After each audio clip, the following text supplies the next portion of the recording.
Okay, remember that they're changing my voice. Okay, remember that God's Spirit couldn't possibly be gay, and gay people are jealous, and they're teamed up with white and Jewish supremacists, and they're changing my voice. So this video is about Matthew 24.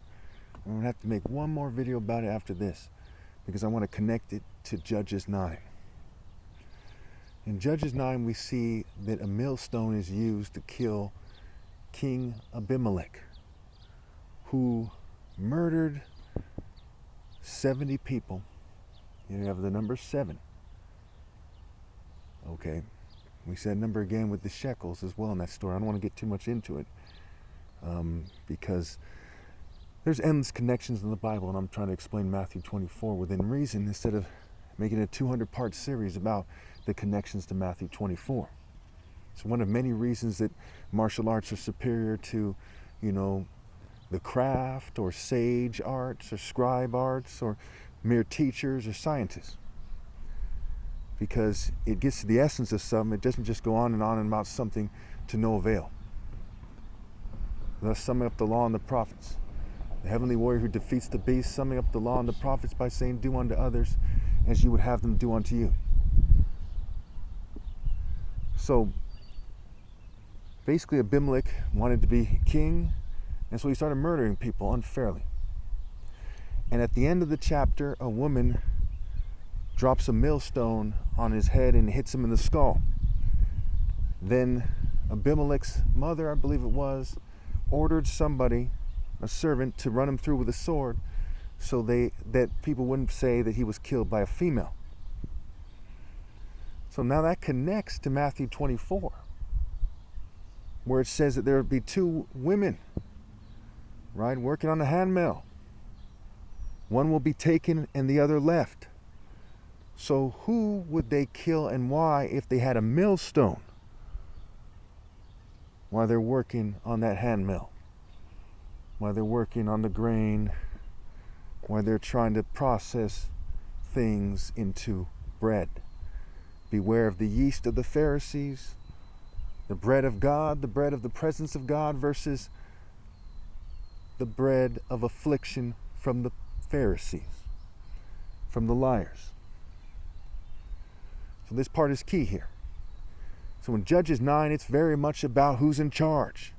You have the connection to the handmill with the millstone. You have the number 7 several times. The number 7 can be 70 or 7 by itself or 777. When we see that it's part of a pattern. We have to put it together.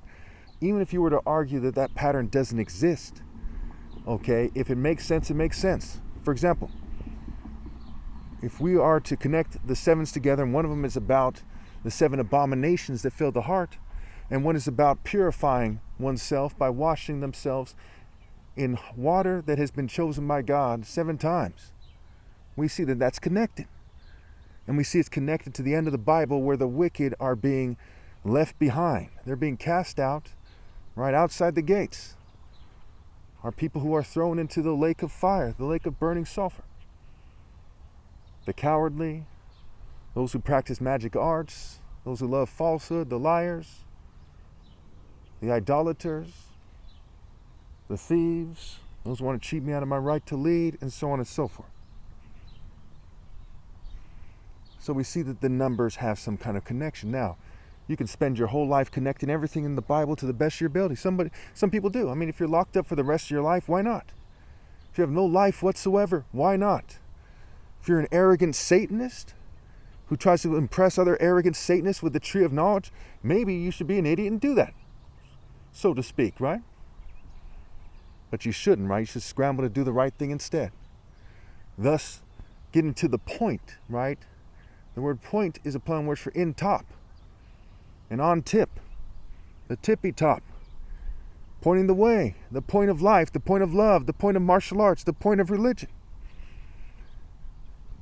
Then you come into the Royal African Falcon Martial Art Order. Whether or not you do martial arts, you obey. Whether you do martial arts or not, you are supposed to submit to me. As I'm the one God set apart. Not supposed to be some disgraced worm disgracing their families, trying to find a way around the one God set apart.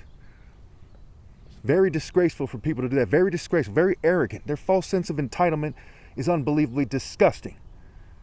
The difference between a righteous person trying to make sure the lamp is on the stand pointing to himself, the one God set apart as the most righteous person ever possible, and a bunch of worms lying about what it means to be humble. Humility is the fear of the Lord, who are insisting that they're in charge in the name of this, that, or the other thing, or that they split power with millions of worms. Very, very pathetic. And do not be deceived. God cannot be mocked. A man reaps what he sows.